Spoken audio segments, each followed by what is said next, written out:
Bueno, muy buenas tardes, estimadas profesoras y estimados profesores. No sé si están escuchando bien.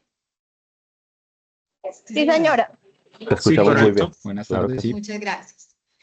Bueno, les Buenas damos tardes, sí, señora. entonces la bienvenida, gracias. La Universidad de Santander, a través de Desarrollo Profesoral, les da una cordial bienvenida a esta jornada formativa titulada ¿Existe el niño interior?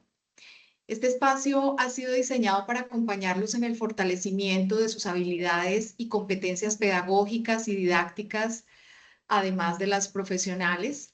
En la UDES creemos en el poder de la transformación de la educación y por eso iniciativas como esta buscan inspirar, renovar y conectar saberes para seguir avanzando juntos en la excelencia académica.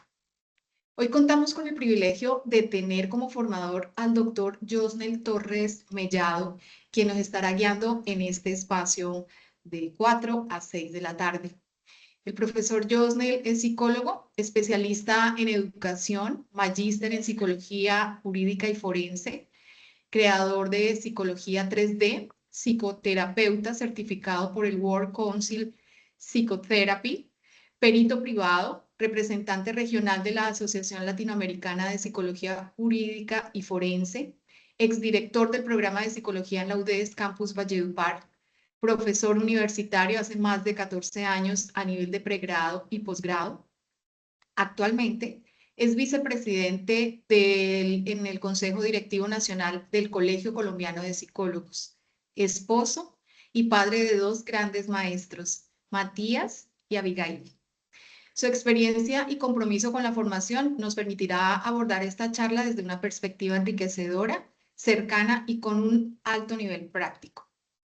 Les recomendamos que este espacio de formación, teniendo en cuenta que tiene como propósito promover el diálogo, el aprendizaje colaborativo y el intercambio de experiencias, pues solicitamos la mayor participación, una posición muy activa de parte de ustedes, formular preguntas y compartir todas las inquietudes que tengan al respecto.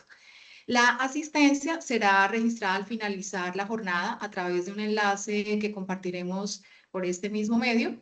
Agradecemos entonces su atención y permanencia durante toda la sesión.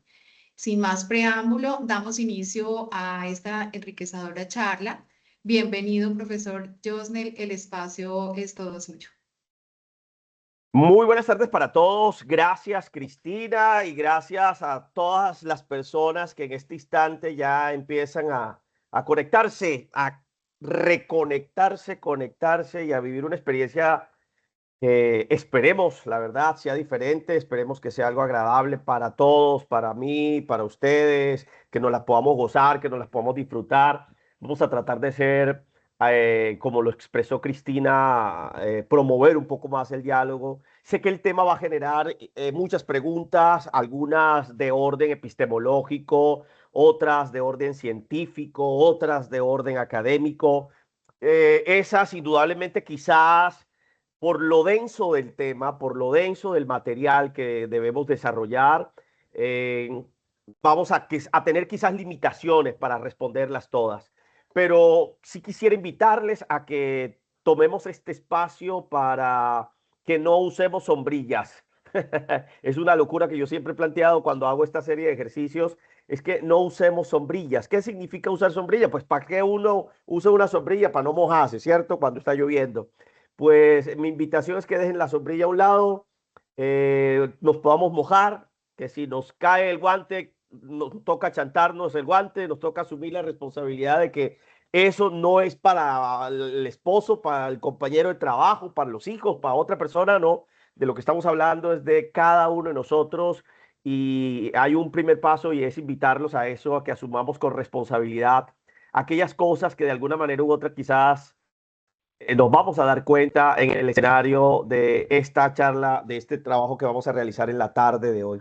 La verdad, yo estoy muy agradecido porque creo que, como todo en la vida, es un privilegio para mí el poder compartir lo que uno ha estudiado, el poder compartir lo que uno ha vivido, el poder compartir que el hecho de algo que yo he disfrutado mucho durante más de, no sé, 26, 27 años de estar caminando en esto que se llama el niño interior, el reconocimiento de un niño interior en el ser humano, una teoría que se ha lastimosamente caricaturizado de mil formas porque siempre pensamos que es algo muy caricaturesco hablar del niño interior.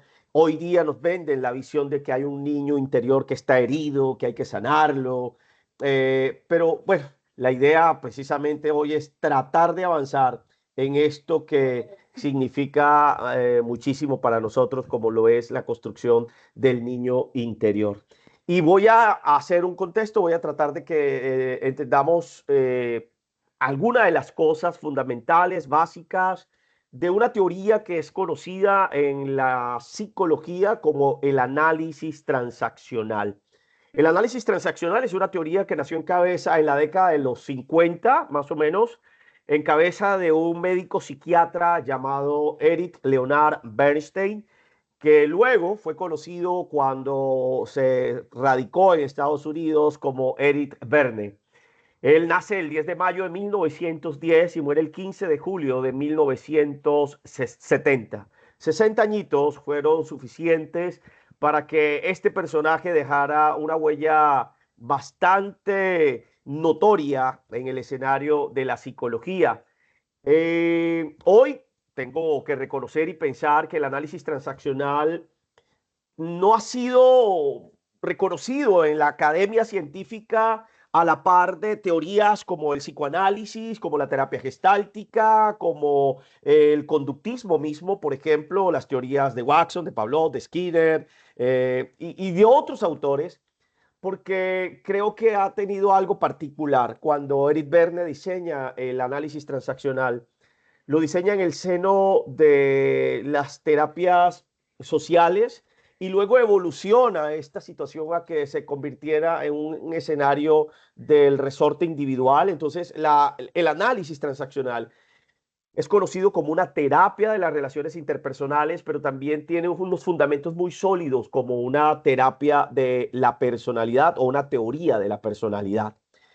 Además, pues hay algo que dentro de los principios que manejamos en el análisis ¿Qué transaccional, pasó? hay uno de ellos que reconoce que el AT, para resumir análisis transaccional, me van a escuchar hablando de AT.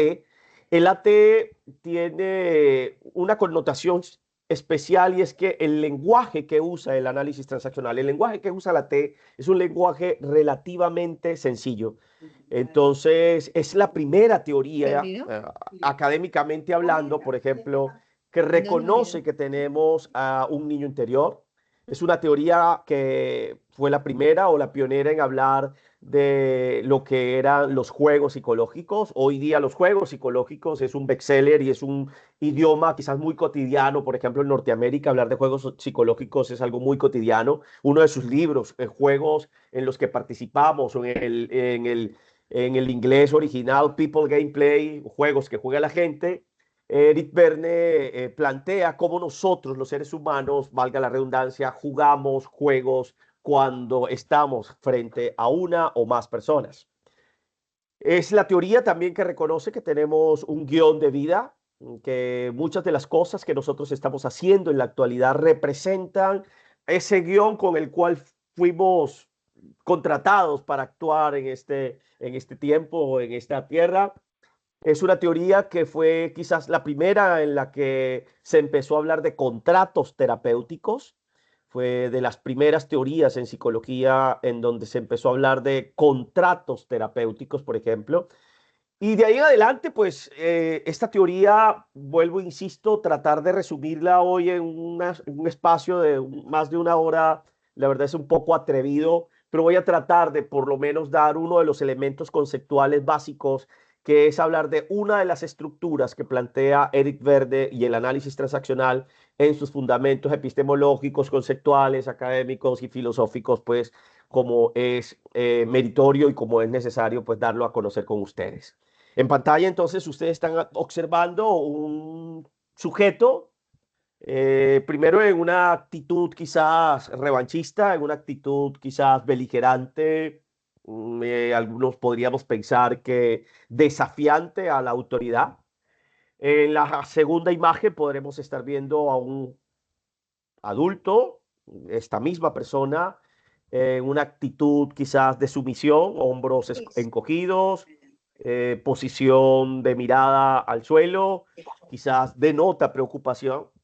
Y en la tercera imagen vamos a ver a un hombre sonriendo, feliz, disfrutando quizás de un buen meme o de una buena noticia que acaba de recibir en su teléfono móvil, en su celular. Pero vemos a alguien que sigue moviendo, es el mismo, pero que manifiesta conductas y actitudes completamente diferentes.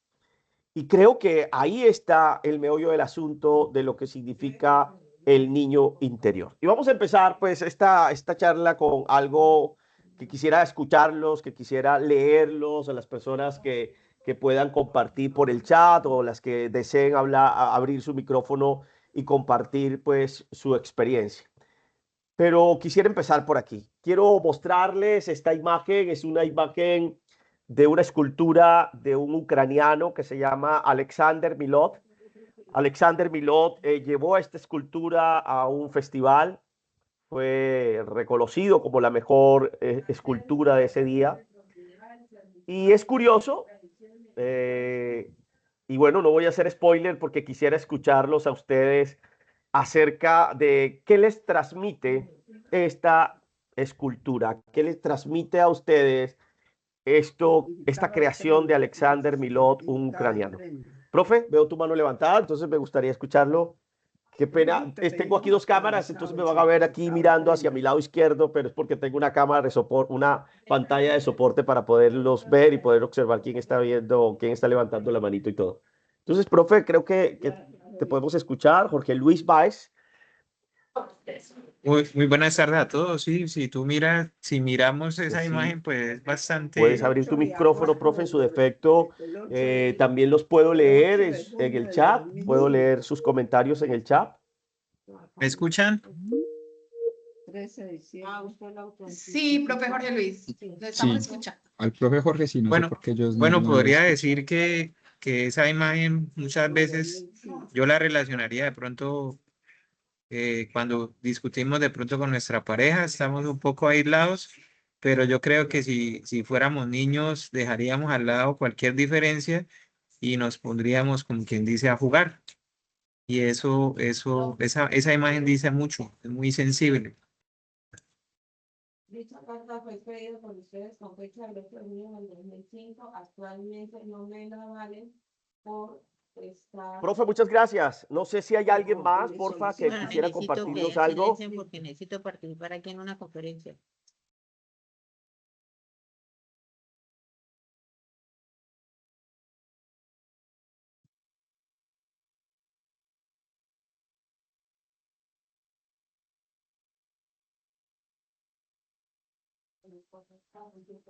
Pero mamá, Un segundito, ahí hago ya un va, bajón sacó de electricidad por aquí, por el sector.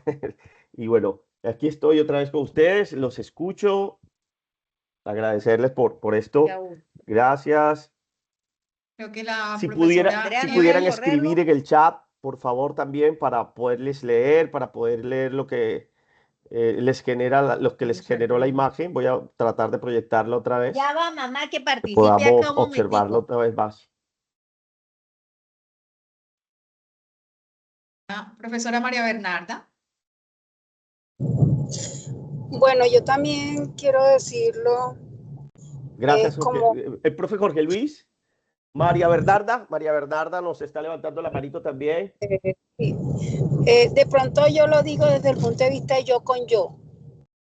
A veces tengo muchos sentimientos represados y siento algo por dentro, pero lastimosamente no lo puedo expresar porque el contexto, pues, no puedo. Hay muchas cosas que tal que de pronto nosotros dijéramos todo lo que pensamos. Entonces, con esa imagen, a veces siento que soy como yo, atrapada en muchos sentimientos. Sí. Eso es lo que estoy pensando, ¿ya? Y sí, y si es con respecto a una pareja X, también no solamente lo haría con una pareja sentimental, sino también con alguien que pueda estar a mi lado, como es mis hijos, mi mamá, mis compañeros de trabajo. Y pienso que en sí, en el sentido, es como esos sentimientos encontrados que tenemos entre lo que expresamos y lo que tenemos por dentro, lo que sentimos dentro de nosotros. Eso es mi apreciación.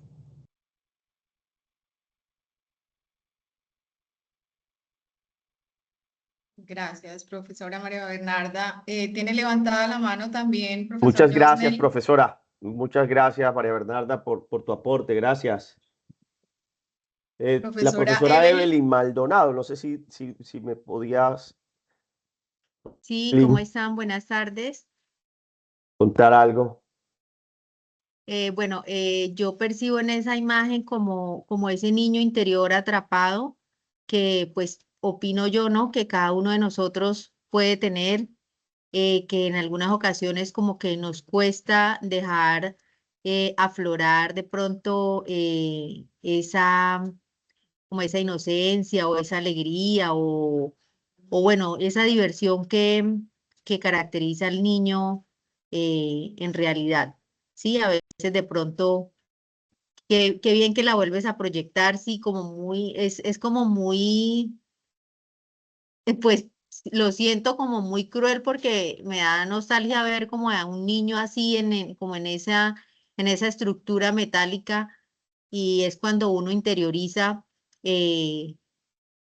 pues ¿por qué no dejamos salir ese niño, no? O sea, qué nos detiene o por qué a veces nos cuesta dejar aflorar esos sentimientos y esas emociones de pronto que resalta el niño, que todo es alegría, que todo se le olvida, que no tiene resentimientos, que son tan vulnerables, tan inocentes y que nosotros de pronto alimentamos sentimientos que no llevan a nada bueno. Muchas gracias, profe. Tengo también acá, bueno, la profesora Evelyn Paula Andrea Rosso. Profe Paula Andrea. Buenas tardes. Muy buenas tardes. Bueno, yo lo que veo en los niños que están ahí al frente es como ganas de avanzar hacia el futuro. Y los que están hacia el lado opuesto, los veo como que se quedaron en el pasado. Entonces lo proyecto más como a crecer, dejar atrás y recordar.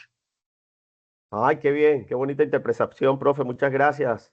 Muy valiosa esa apreciación que nos regalas hoy con esa lectura que haces de la imagen. ¿Hay alguien más? No sé si de pronto hay alguien que de pronto nos está escribiendo. Voy a revisar aquí el Sí, chat. sí, el A chat tiene ver. varios comentarios, profesor Josnel.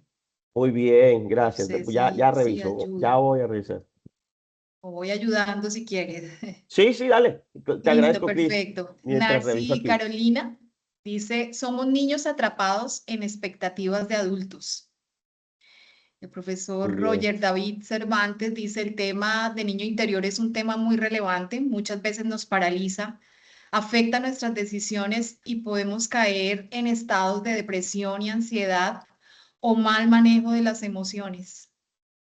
Muy bien. Rolando Díaz dice, en nuestro interior siempre ha estado un niño que quiere salir a explorar, a experimentar, pero cuando somos adultos nos reprimimos.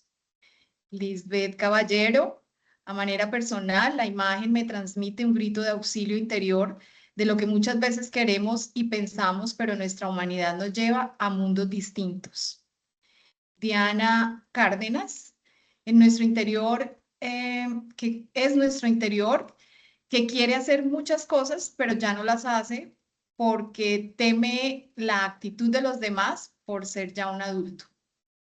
Interesante lo que nos dice Diana, ¿no? Muy interesante.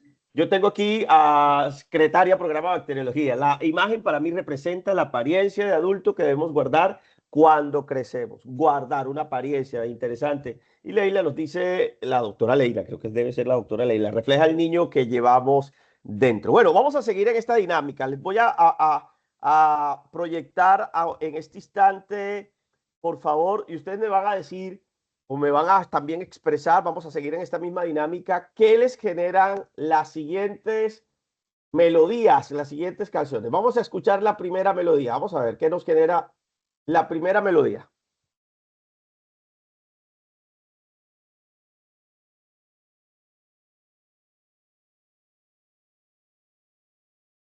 A ver, ¿qué nos generará esta melodía? No se escucha. No escuchamos ¿No se escucha? nada. Vamos No, a ver yo entonces. sé, no. Denme un segundito. De pronto fue que no colocamos cuando compartimos aquí, compartir el sonido. Ahora sí. Y ya lo tendremos entonces ahí en pantalla.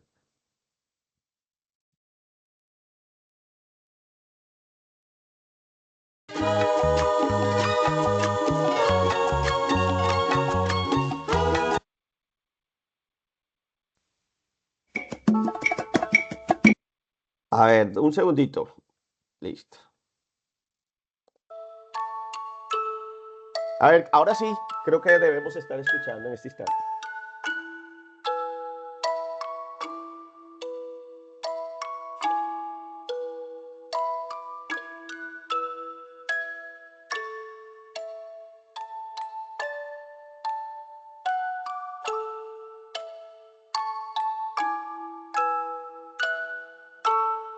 A ver, ¿qué nos genera esta imagen? A ver, alguien que nos pueda decir qué les generó esa música de fondo que colocamos ahí. Para mí la primera, pues no sé, me llevó como a la unión familiar, ¿sí? Ajá. Y la segunda me llevó como a tener paz interior, porque pues Muy es una bien. música como para bebés, entonces genera como confort, tranquilidad. Muy bien, muchas gracias. Muy bien. ¿Alguien más, por favor? Sí, es una canción. Buenas tardes, Leila Milian. Es una canción de Hola, cuna Doc. con una suave melodía. De verdad que nos hace volver a intronizar esa época tan hermosa del neonato, de la infancia, es una parte integral de la crianza de los niños. De verdad que nos devuelve a esa época que es muy bonita. Gracias, Doc. Muchas gracias. ¿Alguien más que quisiera compartir su experiencia? Voy a colocar una tercera canción y con esa tercera canción también podemos aportar alrededor de ella. Es esta. No sé si algunos de los que estamos aquí Yo la quiero escuchamos. que a mí me quieran. Yo quiero tener un nombre. Yo quiero que a mí me cuiden si me enfermo o estoy triste, porque yo quiero crecer.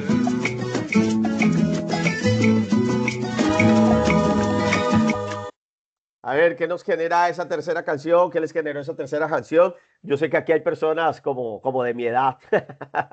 A ver, algunos quizás de la nueva ola no se acordarán que esta fue una canción identitaria de una de las instituciones de más renombre en este país. A ver, ¿quién dijo yo? Dicen en el chat, bienestar familiar, estribillo de bienestar familiar. Así La es, profesora María Isabel Molina tiene la mano levantada. María Isabel. Hola, buenas tardes, profe, ¿cómo está? Eso me Muy lleva a bien. recordar, pues, en mi infancia, como el eslogan del Instituto Colombiano de Bienestar Familiar. Mi infancia, adolescencia, más o menos. ¿Ninguno de ustedes les generó de pronto temor? A veces a muchos de nosotros, y digo nosotros en plural, en el entendido que eran situaciones sociales que vivíamos muchos de nosotros, nos amenazaban con este tipo de canciones y nos decían, te vamos a llevar al bienestar con tal que no hagas caso. No sé si vivieron, algunos de ustedes vivieron esa época o bueno, o conocieron de personas que pudieron haber usado estas técnicas de control y de coerción sobre la crianza. El hecho de la canción Mamá, ¿dónde están los juguetes? También es una canción que nos hace pensar. A algunos de pronto les genera nostalgia porque quizás se criaron o se levantaron en el seno de un hogar con necesidades, con escasez, y esa canción representaba muy bien esas necesidades, esa escasez que pudieron vivir en sus infancias, ¿no? Como tal. Entonces, quise traer, pudieron ser más canciones, una canción de cuna que nos recordara a Hola. nosotros no solamente la crianza, sino también otras cosas. Pero sí quisiera que Hola, pensaran un poquito. Cuéntame, ¿con quién? con Leila. Sí, No. profesor Josnel, a mí me dio mucho sentimiento que pusieras la canción realizada por un gran maestro que fue Rubén Rada, que fue un himno de toda Latinoamérica, donde se hablaba de los deberes de los derechos de los niños y niñas, y era muy bonito porque de eso se valió el bienestar familiar, para que siempre antes del noticiero de algo salían eso y las caritas de los niños que buscaban su hogar. A mí nunca se me olvida eso, es algo muy diciente, muy bonito. Ah, qué bien volver a conectar con esa época en la que uno solía recordar cosas y repasaban un montón de cosas que vivíamos, ¿no? Y que vivimos en nuestra infancia también. Bueno, muy bien, muy bien. Evelyn, no sé si tu mano se quedó levantada o quieres volver a participar, porfa. Evelyn Maldonado. Bueno, sí, sí, mira, pues la verdad me da nostalgia porque para mí los niños pues son realmente y deben ser intocables, ¿sí? Porque son seres inocentes que todo lo ven de otra manera, que tienen esa alegría, esa inocencia, ese amor, eh, no tienen o no han dimensionado la maldad. Entonces, para mí esa canción pues siempre pues me da nostalgia porque me duele, bueno, la situación de aquellos niños que han sido abandonados o por diferentes razones han llegado allí al Instituto de Bienestar Familiar, que todavía esa canción todavía la pasan por televisión. Y Sí. pues siempre me da nostalgia ver a, a esas personitas que aún no son tan niñas, también ya hay jóvenes. Entonces sí me da nostalgia porque para mí los niños pues son intocables. Bueno, a la profe Evelyn, entonces no solamente se le despertó un instinto infantil o esa situación de infantil de recordar la infancia, sino que ahora asume un papel mucho más maternalista o paternalista, más de protección, de cuidado, de preocupación por los niños. Y eso está bien porque de eso también vamos a tratar de hablar un poco en esta tarde, quizás aquí en el ejercicio que estamos realizando. Vamos a avanzar entonces en la tarde de hoy porque vamos a tratar de aterrizar todos estos conceptos y todos estos fundamentos en el rol, en uno de los roles que nosotros desempeñamos en la Universidad de Santander, como lo es el de ser docente. Y la pregunta del millón, o hay algunas preguntas que podríamos hacernos por la cual ustedes fueron invitados a este espacio, es por qué nosotros reaccionamos en algunos momentos con rebeldía ante nuestros superiores. Quiero que tengan eso ahí.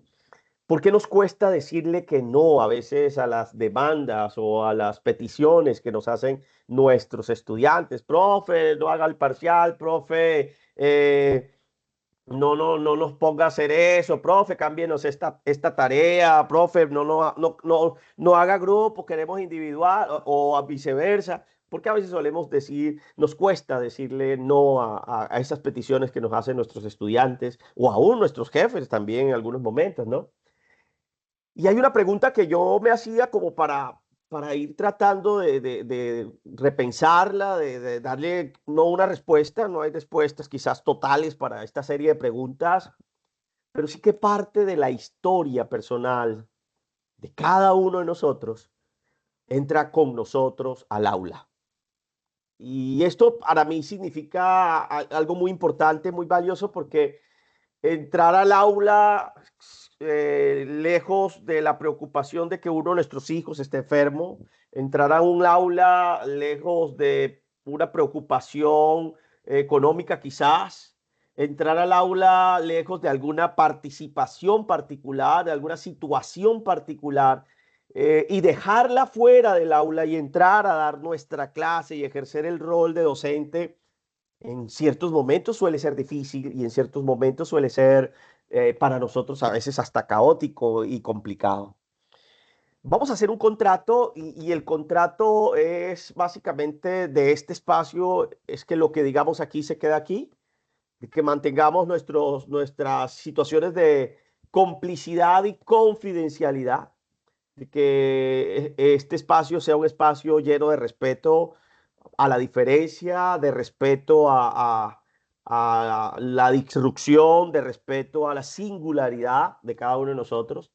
Pero también quiero que tengamos por contrato y por convenio aquí que podamos autoobservarnos, que podamos detenernos a pensar. Soren Kierkegaard, que es uno de los grandes autores del existencialismo cristiano de 1813, 1855, decía que una de las grandes crisis que íbamos a vivir en el siglo XXI, y lo dijo hace más de 200 años, Kierkegaard se atrevió a decir que el siglo XXI sería el siglo del afán y la desesperación.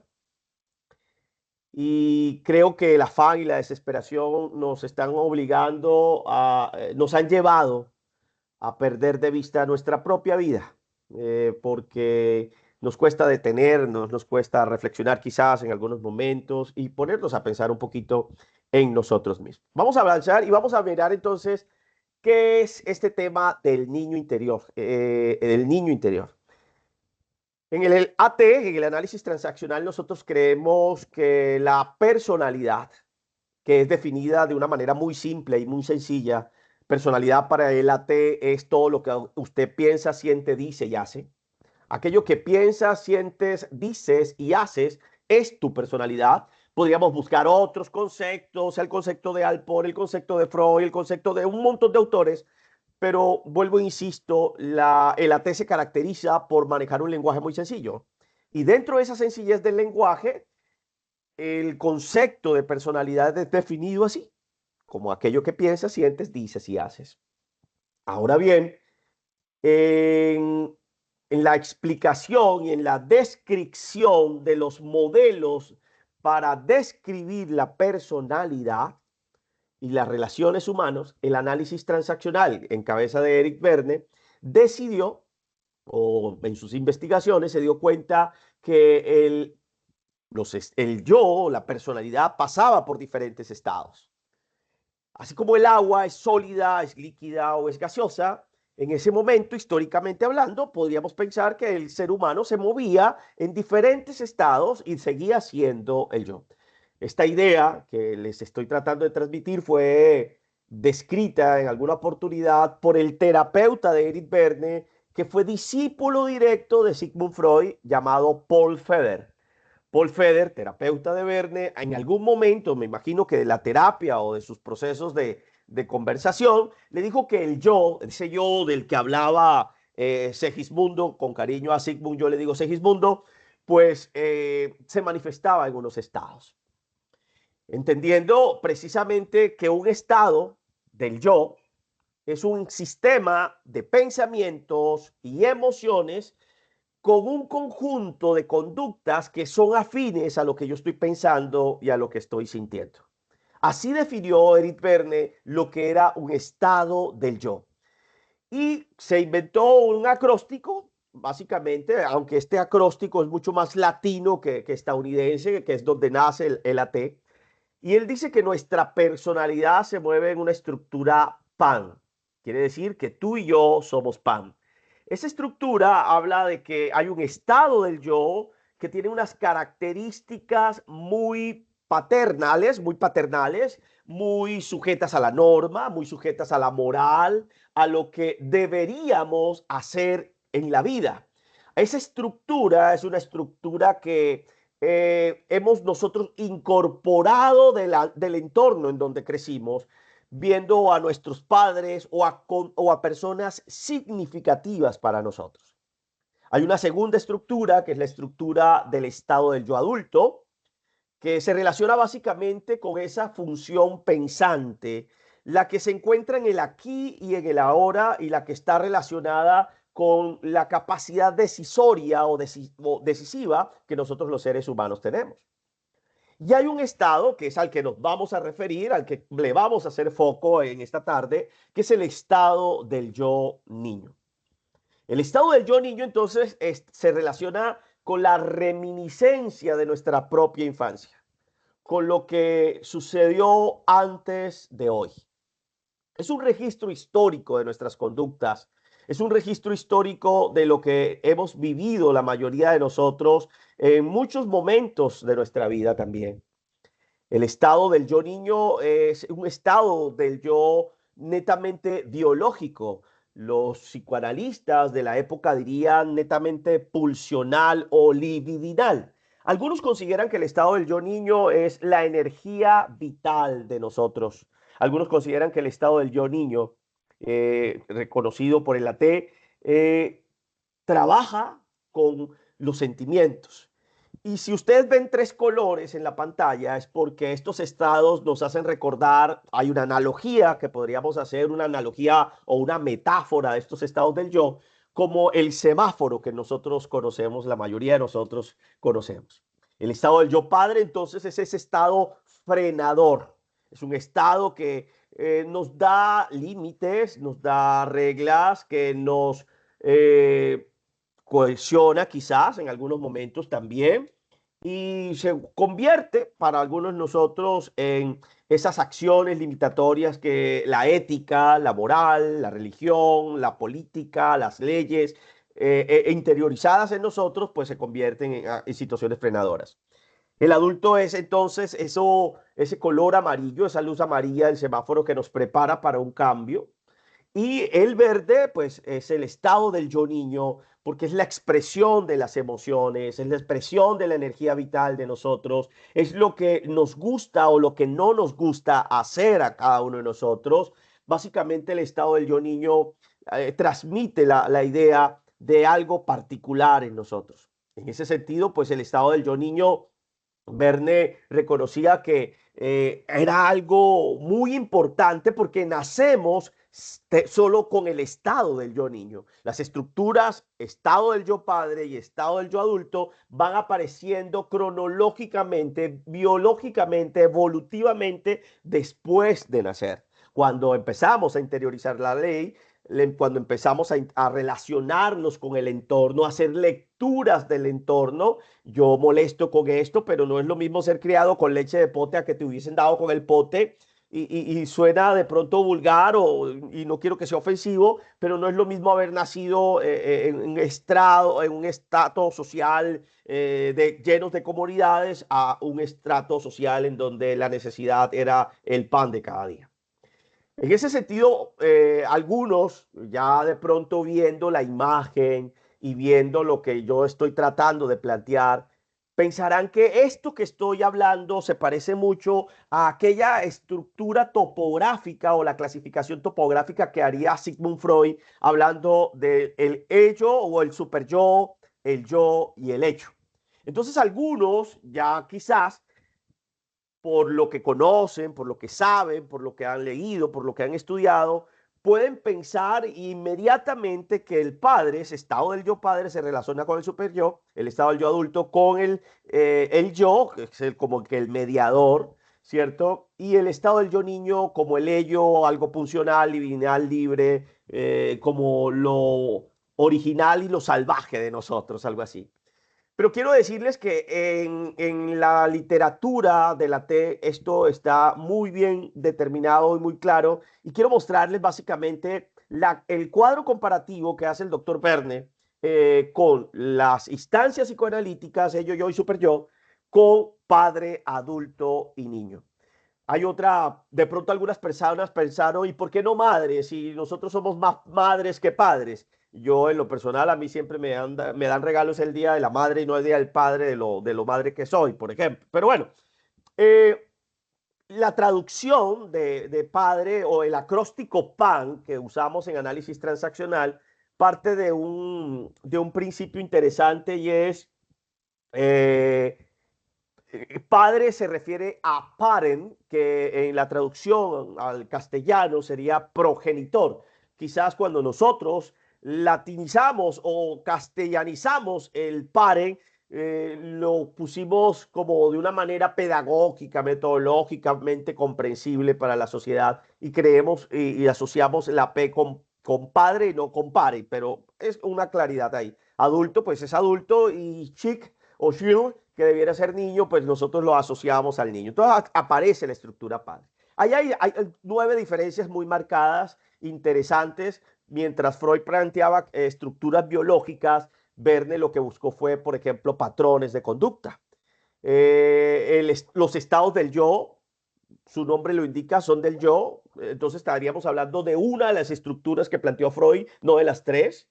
Los estados del yo son observables, son conductuables, se pueden literalmente grabar, se puede producir un video, ¿cierto? Y pueden hacerse comprensibles visiblemente.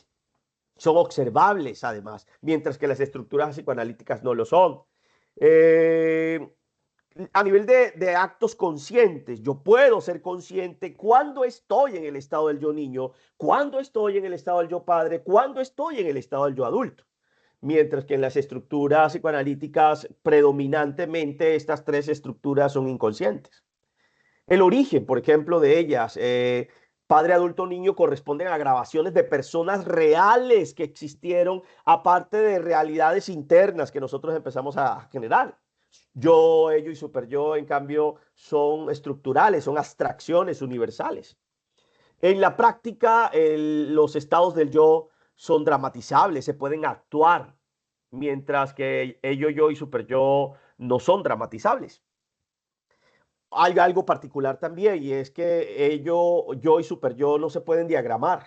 Yo creo que hay algo muy ofensivo para un psicoanalista, y es resumir su gran teoría con la famosa imagen del iceberg, que la punta del iceberg es lo consciente y lo que no vemos es lo inconsciente. Creo que es una caricatura del psicoanálisis cuando lo vemos así, porque el psicoanálisis es mucho más profundo que esa analogía que hacemos del iceberg, ¿no?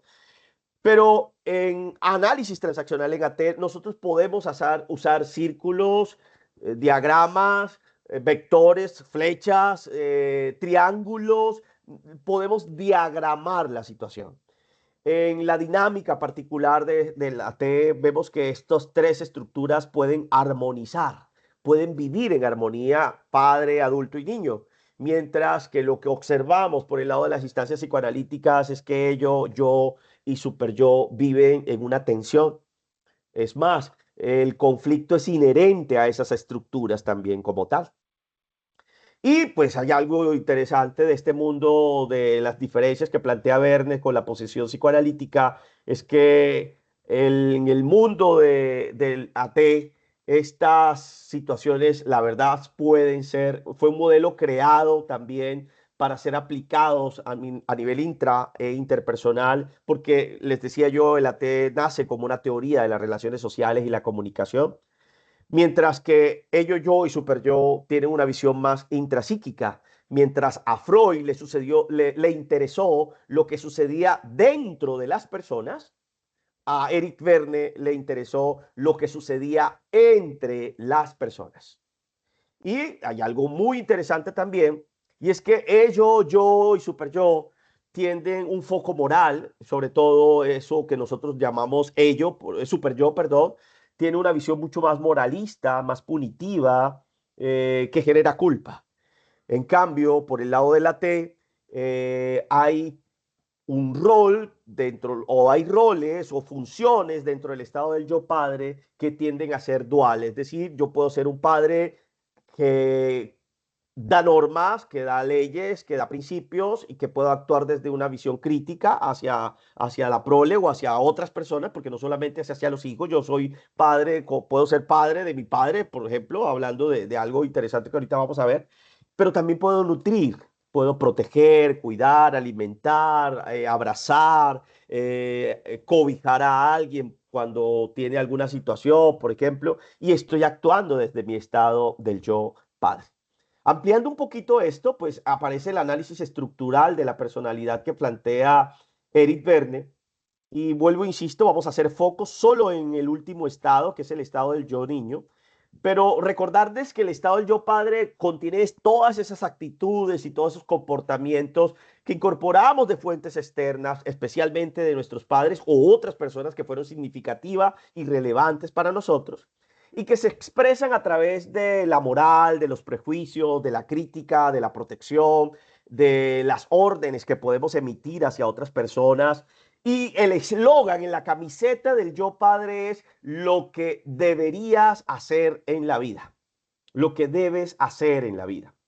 Ese deber ser, ¿cierto? Como tal. Ahí están los mensajes paternos, maternos o de personas que sustituyeron a papá y mamá, porque siguen influenciando directamente pues a nuestro estado del yo padre. En el estado del yo adulto, pues aunque no tenga una relación con la edad del individuo, el estado del yo adulto está sujeto al presente, está sujeto al Kitagnum, está orientado a la realidad actual, recopila información, es el pensante de los estados del yo, digámoslo así. No quiero decir que los demás no piensen, pero es el estado que es organizado, que se adapta, que lee el contexto, responde de manera adecuada al contexto, que es inteligente, que funciona de manera real, enfrentando la realidad, que estima probabilidades, que considera posibilidades, que procesa la información de una manera imparcial y al final del día casi que es que quien decide básicamente cuál de los estados del yo va a operar en cierta circunstancia del día. El estado del yo niño entonces contiene la naturaleza impulsiva de nosotros, nuestros impulsos naturales que sentimos un niño. El eslogan, perdón, de la camiseta del estado del yo adulto es lo que me conviene hacer. El eslogan de la camiseta en el estado del yo niño es lo que me gusta o no me gusta hacer. Y en ese sentido, pues el estado del yo niño se expresa básicamente a través de comportamientos, de cómo nosotros actuamos y qué aprendimos en la infancia que hoy nosotros estamos trayendo o podríamos decir atrevidamente arrastrando de nuestra infancia. Ahora bien, para reconocer estos estados del yo que acabo de socializar, padre, adulto y niño, tenemos 4 opciones a nivel de un posible diagnóstico que podríamos hacer de estos estados. Podríamos hacer un diagnóstico o tener un acercamiento hacia ellos de manera conductual, en donde validemos 12 formas de conducta o 12 formas de conocer a estos estados. Podemos vernos cómo nos interactuamos, qué produzco en el otro cuando yo hablo. Si yo dijera ahora, por ejemplo, qué rico un helado de chocolate, ¿desde qué estado del yo lo estoy diciendo y qué estado del yo estoy tratando de buscar en la otra persona? Por ejemplo, si yo digo quiero un helado de chocolate, estaría en el estado del yo niño, por ejemplo, quiero algo que me gusta, quiero disfrutar algo que me gusta y estoy buscando a un padre que me provea y que me nutra, que satisfaga de alguna manera u otra esa necesidad puntual.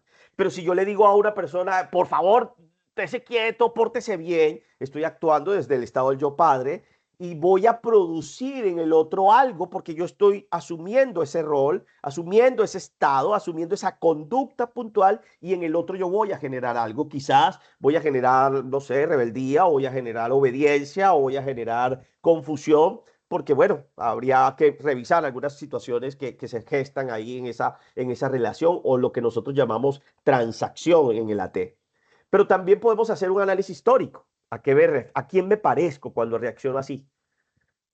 A mi yo de primer grado, cuando yo estaba en bachillerato, en primaria, mis primeros 5 o 6 años de vida, ¿a quién me parezco? ¿A mi mamá, a mi papá? Y hay algo interesante, es que yo también puedo actuar de manera fenomenológica, entendiendo la fenomenología como el hecho del estudio del fenómeno, cómo se evidencia en el acto presente. Si nos damos cuenta de esto, entonces podríamos pensar que lo conductual y lo social nos dan una visión mucho más funcional de los estados del yo y quizás un poco más objetiva, porque estamos basándonos en conductas que podemos tasar, que podemos ver, que podemos observar. Es más, hay cuantificaciones de los estados del yo, hay pruebas que nos permiten determinar en qué momento una persona actúa en cualquiera de estos estados del yo. Y si nos vamos por el lado histórico y por el lado fenomenológico, quizás tendríamos que reconocer que hay una visión mucho más subjetiva, hay una visión más estructural, porque nos habla del contenido, del origen, de cómo se formaron estas estructuras, mientras que en el AT, pues nos interesa, vuelvo, insisto, lo que sucedía entre las personas. Ahora bien, el estado del yo niño, al que le vamos a hacer foco, voy a insistir con esto, porque fue a lo que vinimos a hablar, opera de una manera particular. Ese estado del yo niño, ese círculo verde que presenté anteriormente, se puede manifestar de manera, porque cuando hablamos de un análisis funcional estamos hablando de la forma de la conducta externa o interna en que se manifiesta el estado del yo. El estado del yo niño, entonces, de manera funcional, manifiesta sus conductas, ¿sí?, de dos maneras puntuales. Y cuando digo dos maneras puntuales, hay que reconocer que una de ellas tiene una segunda subdivisión. Pero ¿cuáles son las dos formas en las que el niño opera o se manifiesta? La primera de ellas, de manera libre. Es decir, hay una parte de nuestro niño interior, del estado del yo niño, que es libre. Cuando digo libre, es que no está sujeta a preceptos, diríamos, es la parte más genuina o más original de nosotros, la que no ha sufrido literalmente vicio alguno, la que no ha sufrido domesticación, si de pronto con esa palabra puede ser más comprensible la situación. Es esa parte más genuina, más pura, más natural, es la parte espontánea de nosotros, es la que nos invita a nosotros a reír, pero también a expresar nuestro enojo, es la parte que nos invita a nosotros a disfrutar de las cosas de la vida, a mostrar tristeza y llorar cuando haya necesidad, donde tengamos la necesidad de llorar. Es la que experimenta literalmente, ojo con esto, nuestras emociones auténticas, porque voy a hablar de eso ahorita también. Es la parte del niño interior que experimenta las emociones auténticas, que fluye con el presente, que fluye con el conocimiento y que es muy espontánea y natural. Y hay una parte de nosotros que estuvo, de nuestro estado del yo niño, de nuestra personalidad, que se tuvo que adaptar a las circunstancias en donde crecimos. Y hay dos formas en las que ese niño se adapta. ¿Cuáles son las dos formas en las que un niño se adapta? Pues obedeciendo o desobedeciendo. Y ahí aparece entonces el concepto de un niño adaptado sumiso o un niño adaptado rebelde. ¿Cuándo somos niños adaptados sumisos? Cuando aceptamos todo por miedo a no ser aprobados, por ejemplo. Cuando somos complacientes, cuando encogemos nuestros hombros hacia adelante, bajamos la mirada, nos sentamos y metemos nuestros pies en la silla y abrazamos nuestros pies con la silla, por ejemplo. Cuando nos retorcemos los dedos y nos tronamos los dedos por algo que nos cause miedo o ansiedad. Ahí estamos en el estado del yo niño, por ejemplo. Y el niño rebelde es lo opuesto al sumiso. Tiene una actitud oposicionista, rebelde, revanchista, desafiante quizás, y se queja a veces de las normas, por lo general sin proponer absolutamente nada. Es solamente la queja de un niño rebelde que dice no estoy de acuerdo y tira el juguete y se va. Hay 12 signos. Una de las cosas que más me enamoró en lo personal de esta teoría del niño interior era que yo podía conocer en qué estado operan las personas, en qué estado funcionan las personas.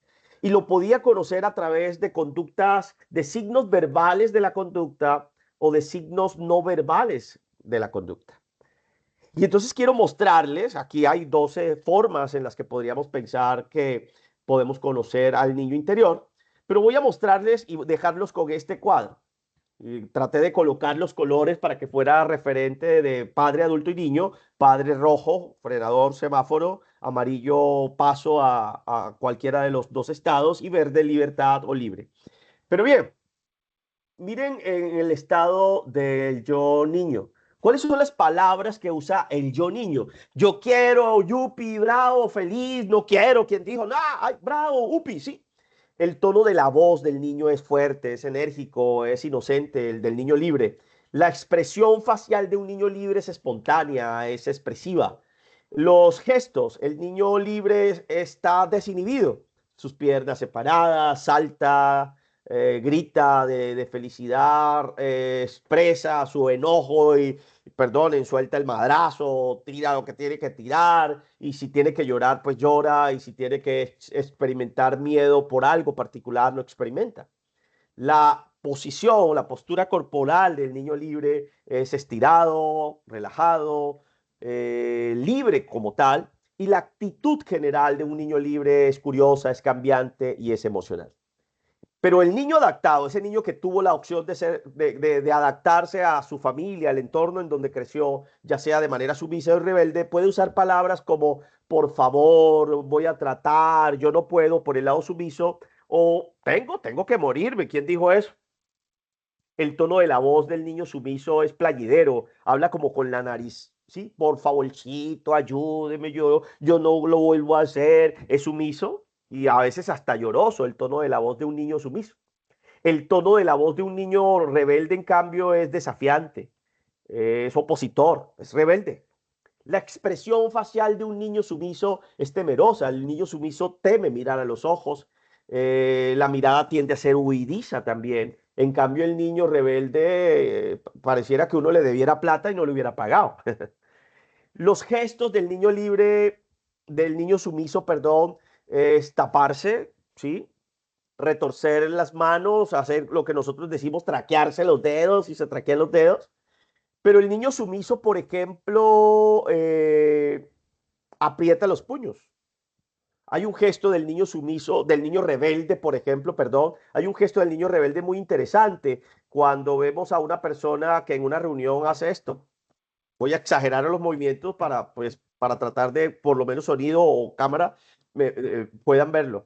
Y es esto, es la persona que está en una reunión y hace sus dedos así, o hace así, o va tocando algo, o la persona que empuña su mano y golpea sus muslos con la mano. ¿Sí? Golpea sus muslos con la mano empuñada. Hay otro gesto del niño rebelde, es morderse el labio. Por ejemplo, eso, otro gesto del niño rebelde. El niño rebelde, por ejemplo, saca pecho, postura corporal. El niño rebelde es el que te hace este gesto. ¿Quién dijo? ¿Sí? El niño rebelde se nota altivo, ¿no? La actitud es exigente, es desafiante. El niño sumiso, en cambio, se encorva, sus hombros van hacia adelante para protegerse. Está encorvado, está contraído. El niño sumiso tiende a estar avergonzado y retraído. Miren este cuadro, pues, yo les puedo mandar copia de esta presentación, no hay problema, y pues, indudablemente también quedará grabada. Pero miren que este cuadro nos deja ver cómo nosotros nos podemos mover en los estados del yo, porque los estados del yo, ojo con esto, cambian en función de las circunstancias exteriores o interiores. Los estados del yo cambian en función de las circunstancias exteriores o interiores. Entonces, yo puedo ser un padre crítico con alguien, pero también puedo ser un padre nutritivo. Ven, me preocupa tu vida, ven acá, sentémonos, hablemos un rato. O puedo decirle a la persona, tonto, ridículo, ¿usted qué le pasa? Pórtese bien, usted. Y mi tono de voz crítico, burlante, es de un padre crítico, por ejemplo. Si yo levanto una ceja, esto es de un padre crítico, ¿cierto? Si la comisura de mis labios va hacia abajo, es de un padre crítico, pero si la comisura de mis labios va hacia arriba con una actitud sonriente y comprensiva, puede ser del nutritivo. Y si es libre y espontánea, es del niño libre. Brazos que rodean y que protegen es de un padre nutritivo. El tronco arqueado hacia los demás es un padre nutritivo, pero un tronco erecto, una actitud moralista, mirar por encima del hombro es de un padre crítico, por ejemplo. Quiero que observen esto porque nuestros estados del yo se mueven, cambian en función de las circunstancias exteriores o interiores. Lo que sí es cierto es que todos los que estamos aquí estamos en distintos estados del yo en diferentes momentos del día, de la vida, de la hora o en los minutos. Y vuelvo, insisto, son estados. Nos podemos mover de un estado al otro con muy fácil frecuencia o con mucha libertad. Sí, yo puedo ver a un estudiante y decirle, hágame el favor, guarda el silencio desde mi padre crítico, pero segundos después decirle, lo hago porque te estimo y eres importante para mí. Y en una frase o en unas fracciones de segundo actué como padre crítico, pero después actué como un padre nutritivo. O puedo echar un chiste en clase y actuar como un niño libre y hacer reír a todos mis estudiantes. ¿Sí? O puedo decir algo que vaya desde mi niño sumiso y decirle a un estudiante, ay, sí, verdad, usted tiene razón, y asumir una posición sumisa, quizás delante de un estudiante. O puedo decirle a un estudiante, no, ¿quién dijo? Eso no es así. Y decir, no estoy de acuerdo con esto que usted está planteando. Y cuando estamos en el estado del yo adulto, el estado del yo adulto tiene algo particular y es que el estado del yo adulto busca y da información. El estado del yo niño, entonces, tiene algo también particular y es que está matizado por el pensamiento mágico. Yo quiero que en estos pequeños minutos, ahorita, hagamos el ejercicio de pensar en este día o en estos días de esta semana, cuándo hemos estado en estos estados del yo, cuándo nos hemos movido. Pero hagamos un fuerte énfasis, por favor, en cuándo estuvimos o hemos estado en el estado del yo niño. ¿Cuándo estuviste en el estado del yo niño? Y les voy a plantear una pregunta o les voy a tratar de plantear algo y es, yo quiero que ustedes piensen en este instante cuáles eran esas 3 actividades o situaciones que ustedes más disfrutaban en su infancia. Piensen en 3 situaciones, en 3 actividades que ustedes disfrutaban mucho estando menos de 8 años, menos de 10 años quizás. ¿Cuáles eran esas actividades, esas situaciones que ustedes, Dios, o sea, la disfrutaban, se la gozaban, o sea, era algo que ustedes disfrutaban al máximo? Piensen en esas 3 actividades, 3 situaciones puntuales. No sé, ir a visitar a los abuelos, ir al parque, ir al cine, jugar, no sé, dominó, cartas, ir a jugar fútbol, a jugar baloncesto, voleibol, leer. De pronto tengo en la sala personas que disfrutaban, no sé, videojuegos, ya quizás para esa época algunos podían tener videojuegos, pero quiero que piensen en esas 3 actividades. Tómense unos minutos para ello. Y ahora yo quiero que piensen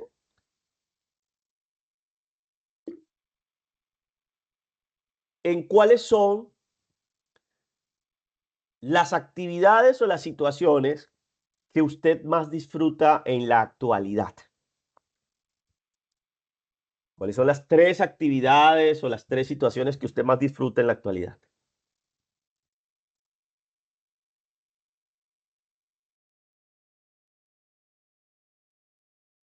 Tres actividades que más disfrutas en la actualidad.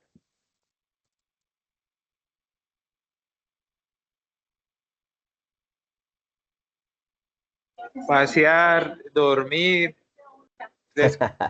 pasear, dormir y, no sé, ver televisión. Muy bien. Ya han definido las 3 de la infancia y las 3 de la actualidad. Les voy a invitar ahora a que comparen esas 3 actividades, por favor, con las actuales. ¿En qué se parecen esas 3 actividades? La idea es que podamos contactar directamente a nuestro niño y experimentar de alguna manera u otra imágenes, pensamientos, sonidos, emociones, sensaciones que hoy podemos estar experimentando. ¿En qué se parecen esas 3 actividades? ¿No se parecen? ¿Se parecen?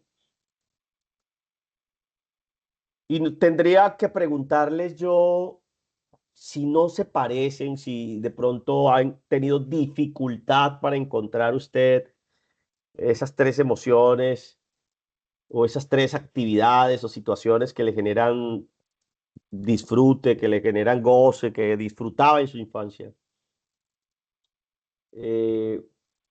Hoy hay que preguntarnos si nos estamos dando permiso para disfrutar estas actividades. Muchas veces, siendo adultos, como la primera imagen que les mostré, tenemos a nuestro niño interior en el cuarto de San Alejo, al lado de chécheres, al lado de mucha basura, al lado de cosas que ya no usamos. Estas 3 actividades, ¿usted en verdad las desea actualmente, las disfruta actualmente? Hay personas que se sienten culpables por descansar. Hay personas que se sienten culpables por dormir, por gastarse un dinero extra o un dinero en un paseo o en algo que querían comprar, que querían, no sé, que hace mucho rato querían comprar. Al hablar de esto, quiero plantearles una reflexión acerca de nuestras emociones. El niño libre, del que les hablé anteriormente, experimenta emociones que nosotros en AT llamamos emociones auténticas. En AT reconocemos que hay unas emociones que son auténticas y hay unas emociones que son falsas, que son chimbas, como decimos acá en Colombia, que no son genuinas y que al no ser genuinas, nosotros en AT le llamamos raquex o en la traducción al español, rebusques. Tratamos de que ese rebusque se parezca, sea lo más parecido a la emoción auténtica. En AT reconocemos que hay 5 emociones auténticas: alegría, afecto, miedo, rabia y tristeza, y que ellas son proporcionales al estímulo presente. Los rebusques, los raquex, o emociones falsas o emociones chimbas, son emociones sustitutivas aprendidas por nuestro niño adaptado. Por ejemplo, sentir culpa cuando en realidad uno está enojado. Creo que muchos hemos escuchado la famosa frase de no llores, no te rías mucho porque eso es que vas a llorar después. No, sí, pues me imagino que fue a alguien que le pasó una situación así y creyó que llorar ahora lo iba a entristecer después. Los rebusques se diferencian de las emociones auténticas. Y el niño usa esos rebusques, y específicamente el niño adaptado usa esos rebusques para obtener atención y para, como su nombre lo indica, tratar de adaptarse a las exigencias de su entorno. Los criterios, entonces, para diferenciar entre una emoción, para descubrir si una emoción es auténtica, si proviene del niño libre o si proviene del niño adaptado, es que las emociones auténticas son adecuadas en calidad. Yo siempre he dicho, las emociones auténticas tienen un sello de calidad, son calidosas. Las emociones auténticas son fingidas. Yo creo que todos hemos podido ver una persona que se ríe de manera genuina y una persona que se ríe de manera falsa. Sabemos cuando una persona tiene lágrimas de cocodrilo y cuando no, por ejemplo, cuando está llorando de verdad. Sabemos cuando una persona usa su rabia para defenderse, para que no le digan nada, por ejemplo. También sabemos cuando una persona manifiesta su enojo con libertad y sentimos que es algo interesante. Las emociones auténticas son intensas, mientras que los rebusques no. Y son intensas de acuerdo a la situación. Las emociones auténticas son adecuadas en duración a la situación. Si usted a las 10 de la noche todavía está rabiando por lo que sucedió a las 10 de la mañana, ya no hay una emoción auténtica. Usted está haciendo un rebusque. El odio, el rencor, la amargura son rebusques. Es lo más distante de una emoción auténtica. No es adecuada a la duración, porque las emociones auténticas, si hay algo que sabemos de las emociones, es que son neurobiológicas o neuropsicológicas. Atrevidamente podríamos hablar de eso. Están sustentadas por principios neurológicos, por los famosos neurotransmisores, las condiciones sinápticas, que lo que sucede es que nuestro cuerpo segrega el neurotransmisor y por el principio de homeostasis lo que hace el cuerpo una vez más, sistema simpático, parasimpático, es volver otra vez a enviar nuestro sistema a un equilibrio para no estar en sobreexcitación y no estar sobreestimulados, por ejemplo. Ahora bien, una emoción auténtica invita al otro a sentir una emoción similar o complementaria. Por ejemplo, cuando una persona se ríe de verdad, a uno le dan ganas de reírse y uno dice, hey, echen el chiste para todos, porque uno sabe que esa risa es genuina. Cuando una persona tiene rabia de verdad, por ejemplo, está en una fila en un banco y se mete a alguien y alguien se ofende, y uno como que, oye, pero es verdad, uno aquí lleva ya 2 horas y viene el otro ahí a meterse, ay, sí, chévere. O sea, uno siente también el enojo.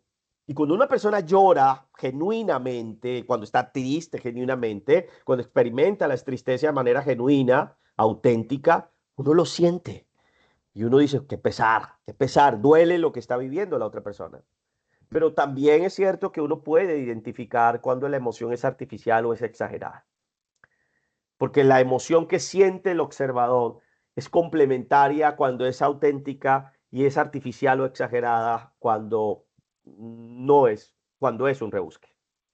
Y hay algo que hay que preguntarnos y es, ¿cuáles fueron las pautas o la forma en la que nos enseñaron a administrar nuestras emociones cuando estábamos pequeños?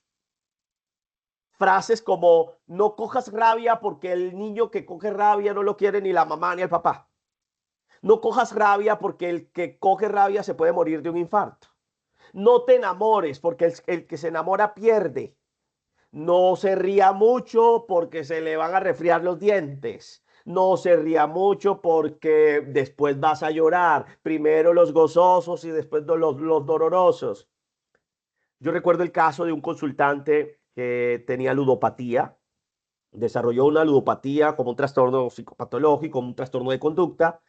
Y una de las cosas más llamativas que encontré en la génesis de la ludopatía en este consultante era que cuando su padre murió, él quiso acercarse a despedirse de su papá, estaba muy niño, tenía unos 8 o 10 años, quiso acercarse a despedirse de su papá en el ataúd y su mamá se lo prohibió y le dijo, no se ponga ahí, vaya a jugar con sus primos, vaya a jugar al patio. El chico asoció que para resolver su tristeza tenía que jugar. Y de ahí empezó a desarrollar la ludopatía. Tuve un segundo caso una vez en consulta, una chica que estaba ejerciendo la prostitución. Y en esas conversaciones de el génesis y el origen de esa tendencia de prostitución, de la que quizás ya le estaba generando malestar por lo que estaba viviendo, empezamos a encontrar que el día en que su papá murió, que murió en un accidente de tránsito, su papá esa misma mañana le pidió el favor a ella de que lo acompañara a hacer unas vueltas. Y ese día ella le dijo, no, yo no voy a salir con usted, váyase papá, váyase solo. Ese día su papá muere en un accidente de tránsito y ella empieza a asociar que ante las peticiones de los hombres ella no podía decir que no. Y empezó a ser complaciente y fue la génesis o la puerta de entrada a un fenómeno de prostitución que después generó malestar por la situación pues, de querer salirse de esa dinámica particular. Y así podría contarles un montón de cosas. La niña que llega al colegio, a casa del colegio, una niña pequeña y le dice a su mamá o a su papá, papá, en el colegio hay un niño que me tira papelitos y me molesta mucho. Y la mamá, sabiamente, comillas, le dice, eso es que ese niño gusta de ti.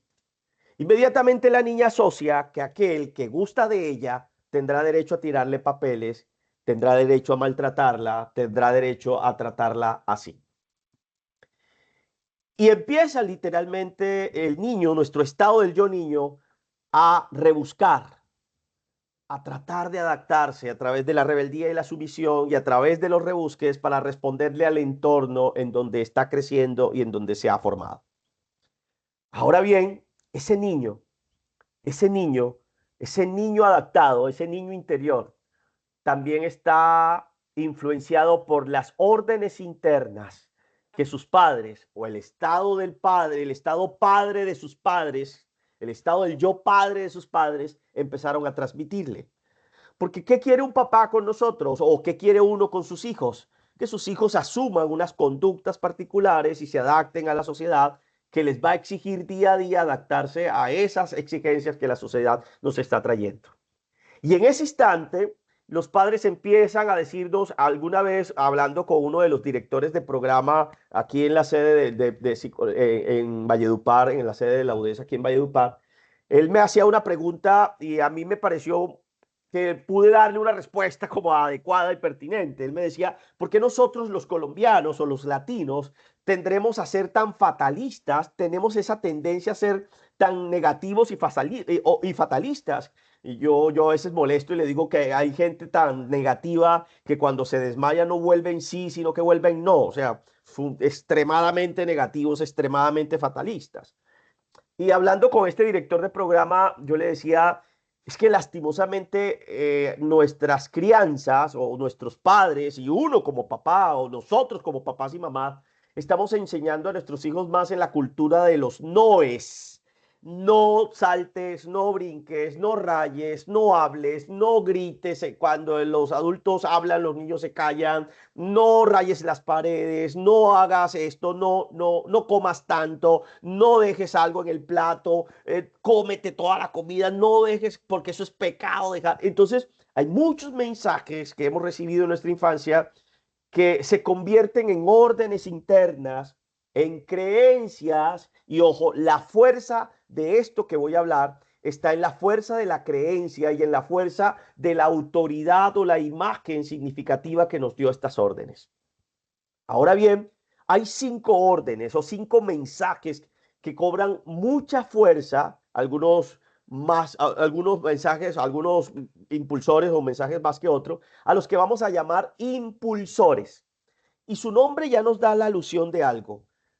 Dentro de nosotros, de nuestro estado del yo niño, algo nos empuja a sentirnos obligados a. Y creemos que para ser exitosos debemos cumplir uno de estos 5 impulsores. Hay gente que cree que ser perfecto es necesario. Y internamente estamos obligados a ser perfectos para ser queridos, para ser amados, para ser valorados. Otros, en cambio, se van por el lado de ser fuerte, tienen un impulsor de ser fuerte.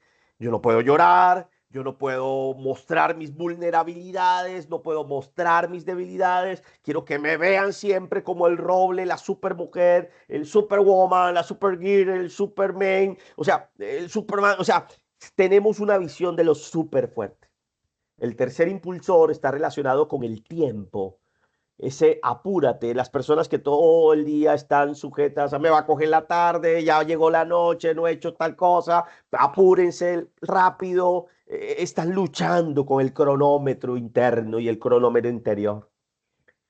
Otros, en cambio, como en el mito de Sísifo, ¿cierto? Están empujando una piedra hacia la cima de la montaña y cuando están cerca la piedra se devuelve y toca empezar otra vez. Y a ese impulsor le llamamos trata más. Hay que tratar, insistir, insistir. Nunca vamos a lograrlo, pero lo más importante es tratar, tratar y tratar más. Y hay un último impulsor. Es el impulsor del complace. Su nombre lo indica. Estoy a su merced.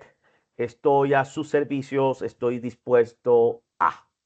En la práctica, estos impulsores, al igual que los estados del yo, también son conocidos por las palabras, el tono de la voz, los gestos o actitudes y conductas, la postura corporal y expresión facial.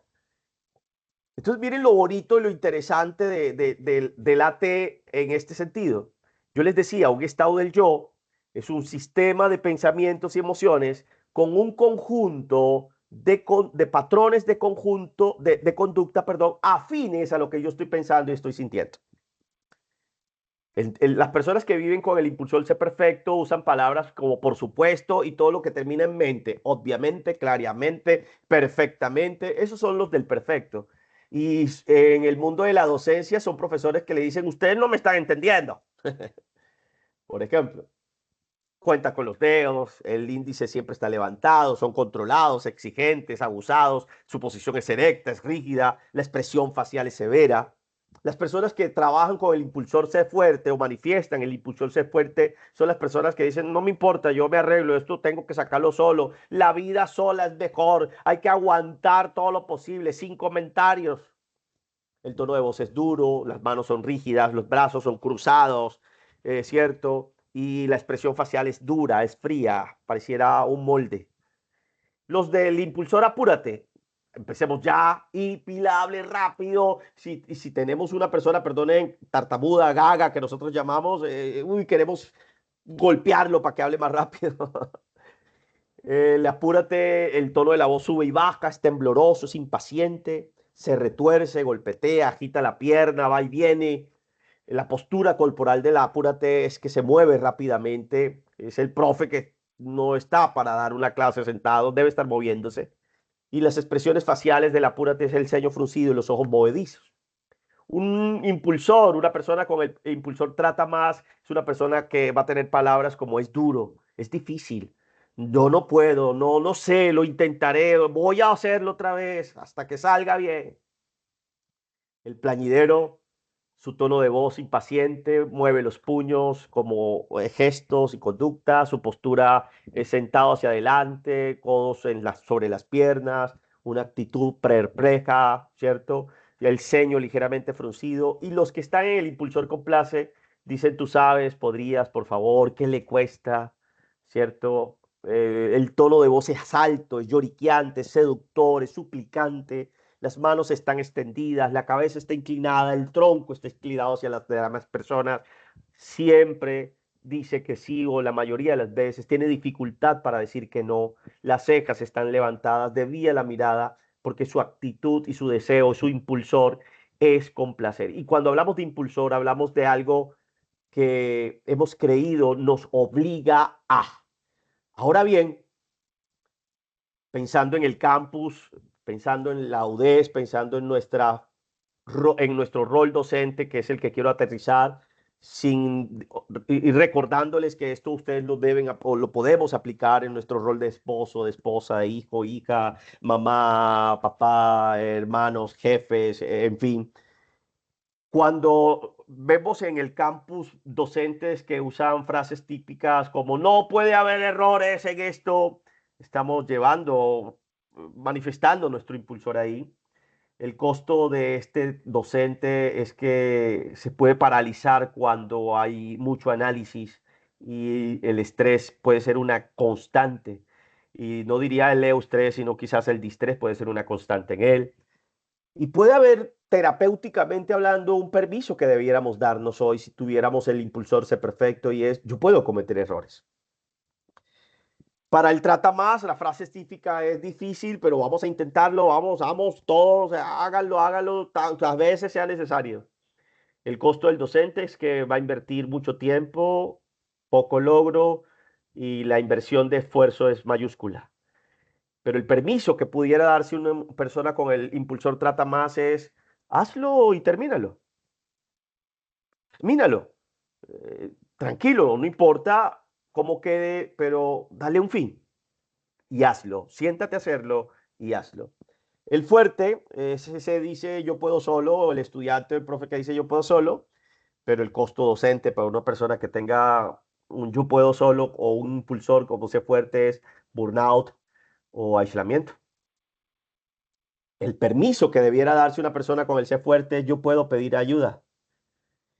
Los del complace, y es, ay, ojalá que no se enojen con lo que yo voy a decir, ojalá no se enojen con lo que voy a plantear, esto, pero el costo docente es un docente que no va a tener, falta de límites y que va a ser proclive o muy presa fácil del abuso y ser abusado. Porque le da prioridad al otro. Deseo de satisfacer al otro. Y hay un permiso que se puede conceder el impulsor complace y es mis necesidades me importan. Y para el apúrate, aquel que está todo el tiempo con el reloj pendiente de un hilo, ¿cierto? El costo docente es la ansiedad, pero también la superficialidad porque no hay la posibilidad de ahondar, de profundizar en las cosas, de indagar, porque todo tiene que ser fast o flash, rápido. ¿Qué permiso nos podemos dar? Cada uno tiene su propio ritmo, cada estudiante, cada docente, cada ser humano tiene un propio ritmo de aprendizaje.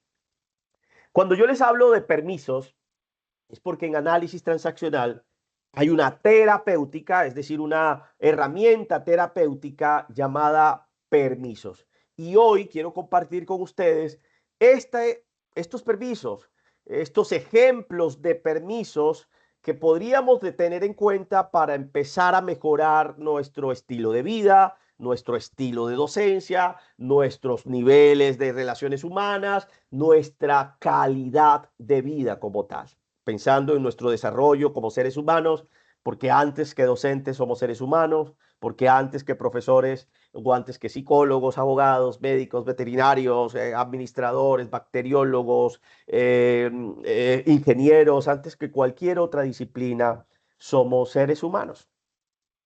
Y ese es un título pues que no podemos quitárnoslo tan fácil como los otros. Ahora, pues pensando en el niño interior, pensando en los docentes que tienen niños interiores, todos nosotros. Podemos ser docentes agotados si le decimos sí a todos los comités por miedo al rechazo. Decirle sí a todas las tareas que nos pongan en la universidad y el bendito, las demás que por necesidad del servicio se le asigne. Ay, fui como muy niño rebelde. O podemos ser también docentes rebeldes donde saboteamos reuniones, boicoteamos decisiones por reacción, por ver cómo reacciona la autoridad, por desafiar a la autoridad. O podemos ser docentes sabios, poniendo límites, dejando que nuestro niño libre inspire a los demás, a las demás personas, a los demás compañeros, siendo autónomos, actuando desde nuestro adulto, porque es lo ideal. El fortalecimiento del adulto en el AT es una terapéutica también a la que nos invita el AT para el desarrollo de la autonomía, que es el objetivo del análisis transaccional, desarrollo de la autonomía, con un concepto claro de lo que es la autonomía. Pero quiero invitarlos hoy a que empecemos a recuperar nuestra libertad de aquellos impulsores, de aquellos rebusques, de aquellas situaciones en donde nuestro niño adaptado, sumiso o rebelde ha tomado decisiones para sobrevivir, y que empecemos a darnos permiso para 5 cosas particulares. Primero, quiero invitarlos a que se den permiso para sentir emociones auténticas, para volver a reír, para volver a conectarse con lo que ustedes aman y disfrutan, para volver a llorar cuando sea necesario, para volver a manifestar el disenso de manera respetuosa, para poder experimentar miedo ante la no contratación, miedo ante la incertidumbre de algunas situaciones que pueden suceder en el escenario institucional. Darnos permiso, en segunda medida, para decir que no sin sentir culpa. Decir no también es una respuesta. Tercero, darnos permiso para tomar tiempo para el ocio y para el descanso. Para jugar play o videojuegos, para pasear, para dormir un poco más, para levantarnos un sábado o un domingo a las 8 o 9 de la mañana sin culpas. También debemos darnos permiso para pedir ayuda a colegas, a compañeros, a personas que pueden darnos la mano y darnos ideas, experiencias significativas, buenas prácticas, como llaman hoy día. Y como quinto, los invito a darse permiso para ser valioso, incluso sin ser perfecto. Y si ustedes se dieron cuenta, en estos 5 permisos, lo que estoy tratando de vencer son los 5 impulsores que mencioné anteriormente. Con estos 5 permisos, podríamos empezar a experimentar más y más libertad, más y más trascendencia. Quiero regalarles esta frase. Y si usted ya identificó su impulsor dominante, el que más lo cansa, si es ser fuerte, si es ser perfecto, si es trata más, si es complace, si es apúrate, cualquiera de esos 5 impulsores. Si quiere, los vuelvo a proyectar para que ustedes lo tengan ahí en el radar. Ser perfecto, ser fuerte, apúrate, traza más o complace. Si usted identificó cuál de estos impulsores lo está desgastando más, la está desgastando más, ¿Cuál de estos impulsores en verdad está costando estrés, esfuerzo, burnout, aislamiento, falta de límites, sentirse abusado y usado, superficialidad en las clases, superficialidad en su profesionalismo, ansiedad? Si usted ha identificado cuál de estos burnout, de estos impulsores está generando más aflicción, más dolor, más carga, yo los voy a invitar a que ustedes se den permiso. Y literalmente, por favor, van a usar esta frase. Yo me doy permiso para cuidar mi bienestar. Me doy permiso de reír más, me doy permiso de dormir un poco sin sentirme culpable, me doy permiso vuelvo, insisto, de decir que no, de tomarme tiempo para el ocio, me doy permiso para pedir ayuda, porque no soy perfecto, porque no me las sé todas, porque no soy tan fuerte como imaginaba. Me doy permiso para ser valioso, sin ser perfecto. Me doy permiso para sentir mis emociones. Entonces, yo los invito precisamente a que ustedes escriban su permiso, desarrollen un permiso y literalmente yo lo hago pues en el escenario de la consulta psicológica. Invito a que mis pacientes casi que se coloquen la mano en el pecho, en el corazón, como actos simbólicos y digan, te doy permiso o me doy permiso de. Me doy permiso de. Quiero invitarlos a que tomen este tiempo para escribir, para pensar cuál es ese impulsor dominante que más nos cansa, que más nos causa fatiga, que más nos ha hecho mella, y que ustedes empiecen a escribir sus permisos, a escribir, a recuperar su libertad, y pensando en esto, dejarles una reflexión para el cierre, pues, ya de este tiempo.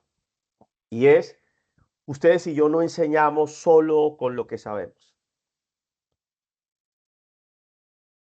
También enseñamos con el estado del yo desde el cual nos vinculamos con nuestros estudiantes. Le aportamos a la universidad no solo nuestra investigación, nuestra extensión, nuestra docencia.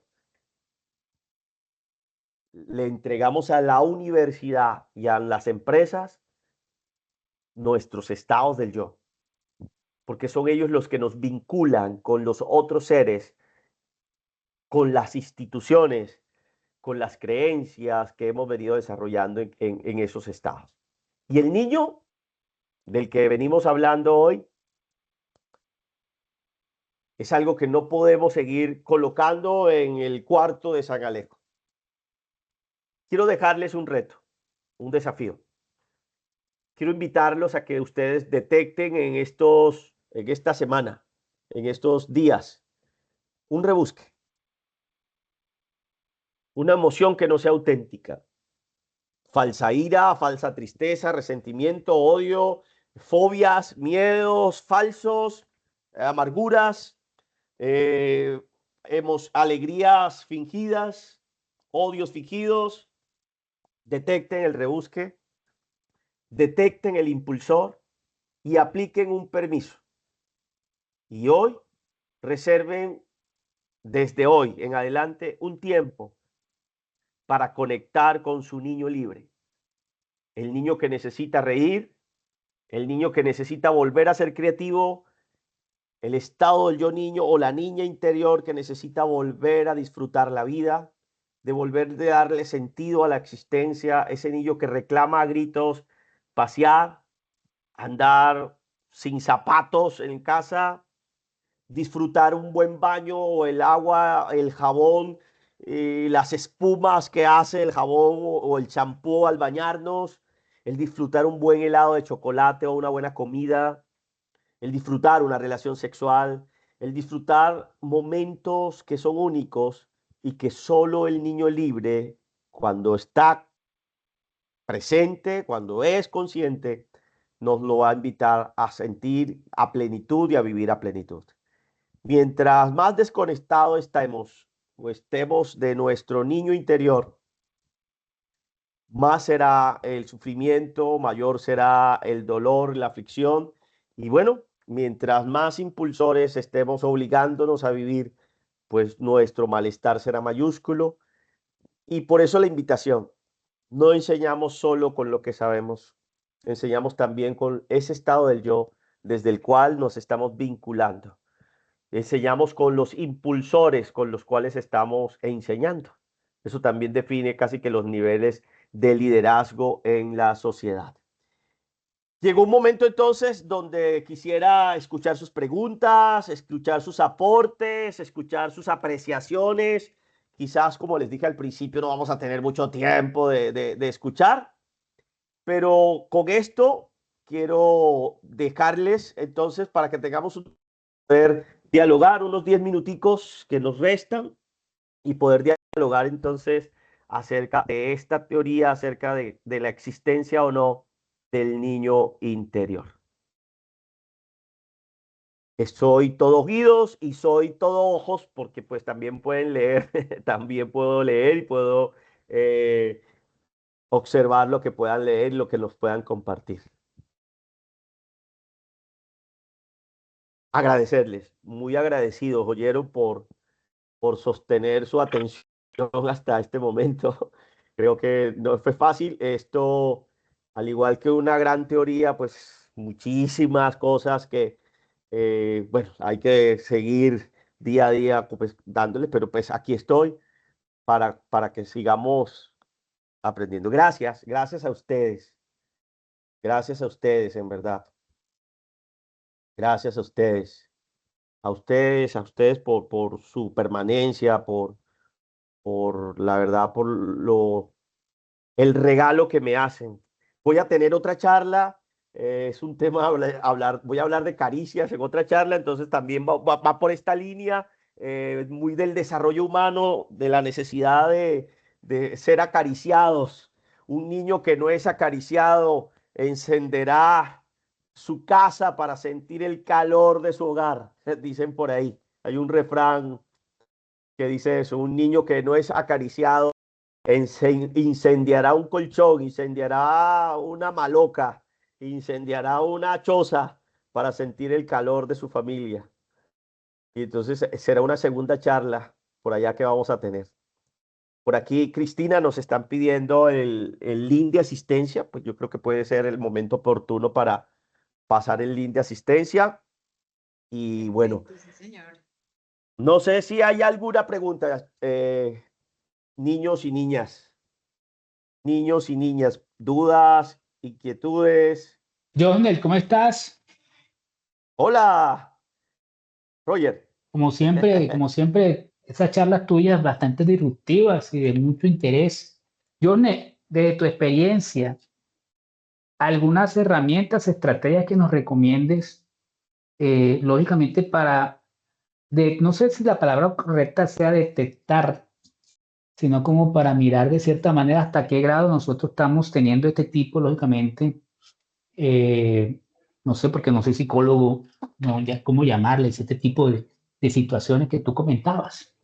Entonces, lógicamente, tú hiciste tu conferencia, pero sí es cierto que de tu experiencia, herramientas que uno puede decir, mira, hazte esto, una carta, y uno se dará cuenta de pronto hasta dónde ese niño interior no ha sanado o está todavía presente de una manera que no sea muy conveniente. Gracias, Roger. Excelente pregunta. Y hay dos cosas que quisiera comentarles. Lo primero es ser más consciente de nuestro niño interior. Los que me conocen y han visto mi manera de ser y de proceder en la vida, se dan cuenta que yo uso medias relocas. Mi esposa me dice, tengo como 4 gavetas acá llenas de medias de todos los colores, sabores, figuras, etcétera. Y si hoy ustedes me preguntan, Josdel Torres, ¿por qué aún con saco y corbata tiene unas medias rosadas, naranjas, fucsias, verdes, amarillas, en fin? Lo hago con una sola convicción o una sola forma de vida, una estrategia que aprendí alguna vez y la interioricé y hoy lo pongo en práctica, y yo lo hago para acordarme que tengo un niño interior que debo cuidar. Entonces, y en esta primera reflexión lo que quiero dar a entender es, debemos ser conscientes de que es un estado real de nosotros. que no es carreta, que no es algo ficticio, que no es un alien, ni que vive algo arrendado en nosotros. No, es parte de nuestra personalidad. Y en la medida en que yo sea consciente de lo que existe, ¿cierto? Le puedo dar nombre, le puedo dar significado, puedo asumir una responsabilidad particular de ese estado del yo llamado niño interior, del cual debo hacerme cargo, del cual debo hacerme responsable. Y lo segundo es entender que no podríamos satanizar en el buen sentido en el mal sentido de la palabra o el buen sentido de la palabra, satanizar al niño adaptado. A ver, hay momentos en donde necesita ser rebelde.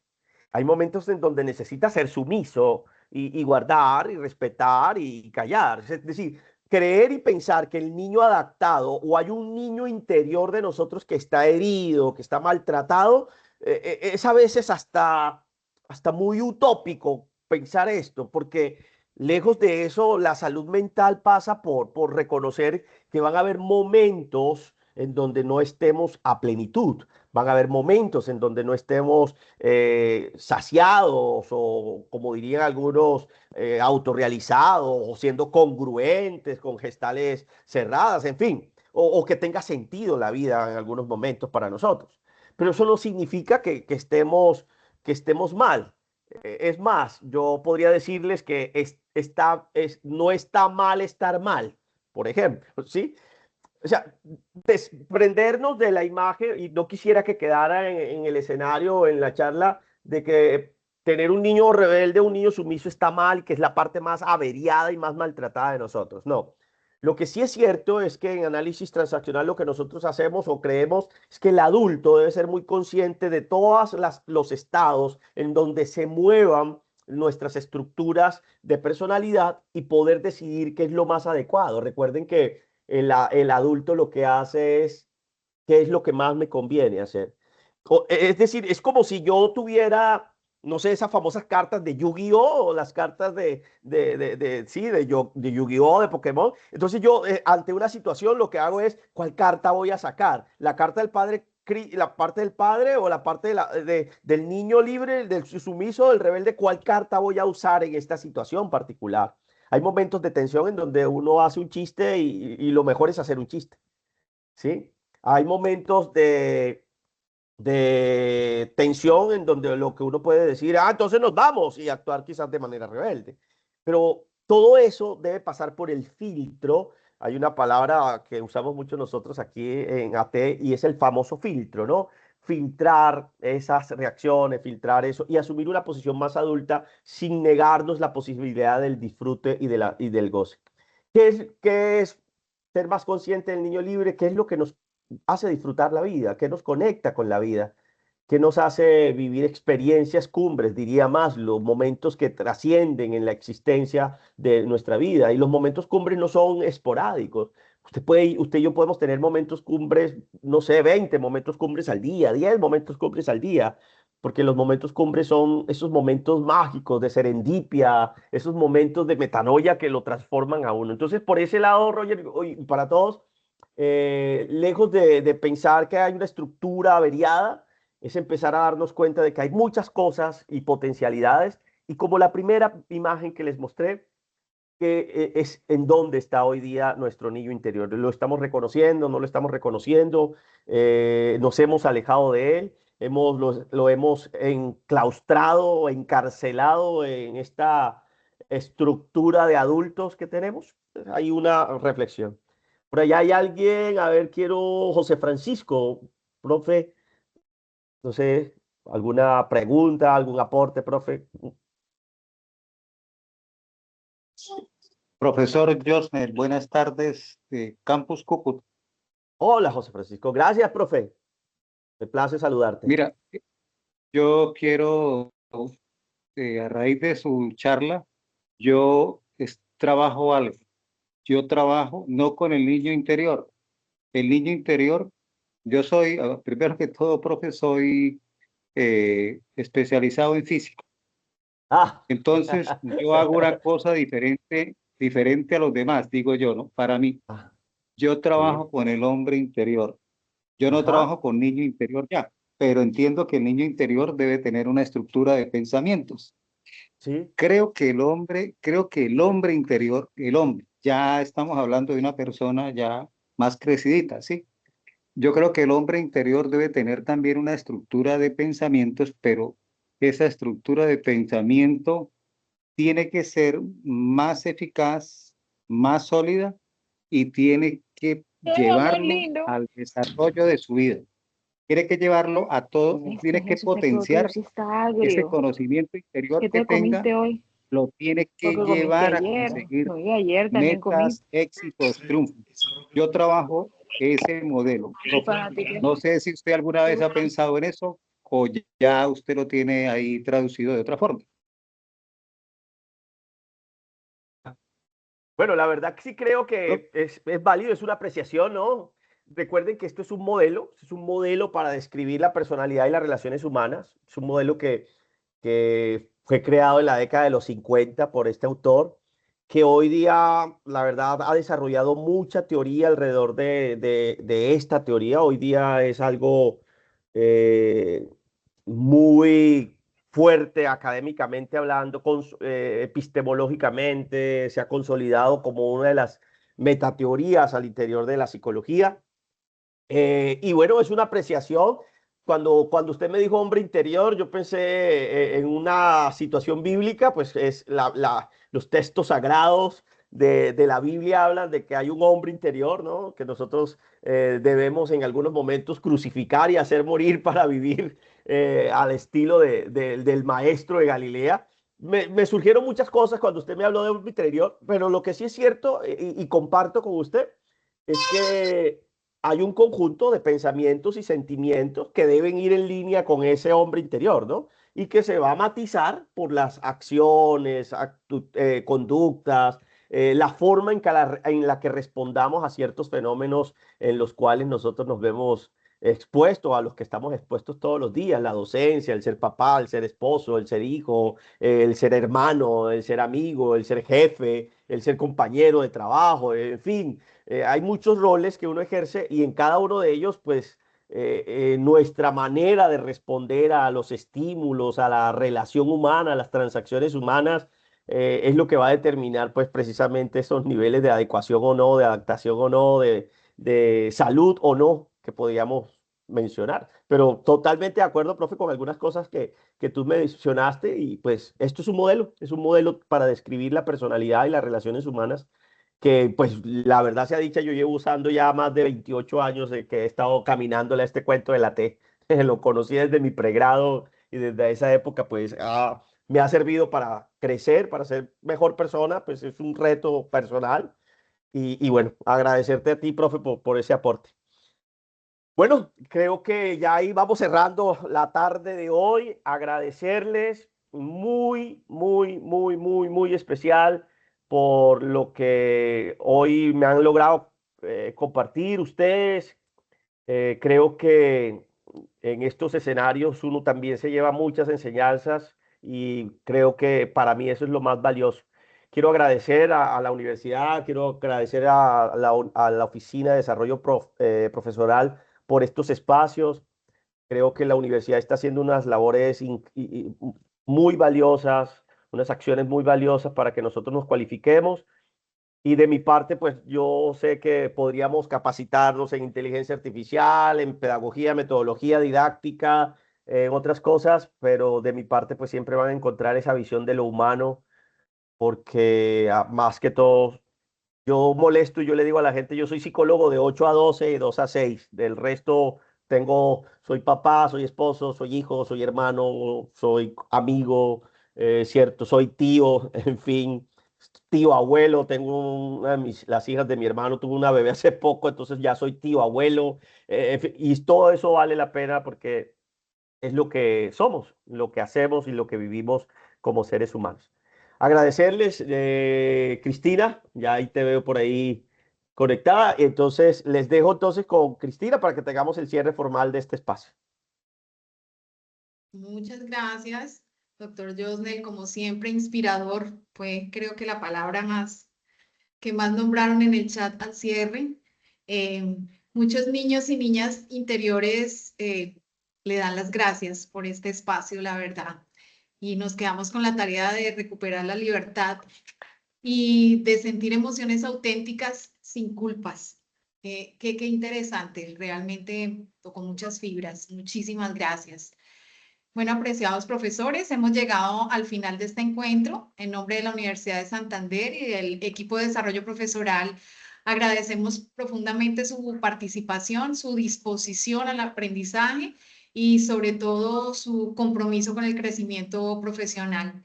Extendemos un agradecimiento muy especial a nuestro formador, el doctor Josnel Torres Mellado, por compartirnos no solo su conocimiento, sino también su experiencia, su visión pedagógica y su pasión por la enseñanza. Le recordamos que el formulario de asistencia pues está ya en el chat, hace un momento lo pusimos, y pues debemos diligenciarlo completamente para la certificación. Muchísimas gracias a todos y que tengan una feliz noche. Feliz y gracias a todos. Gracias. Abrazos. Muchas gracias. Caricias, caricias para todos, caricias para todos.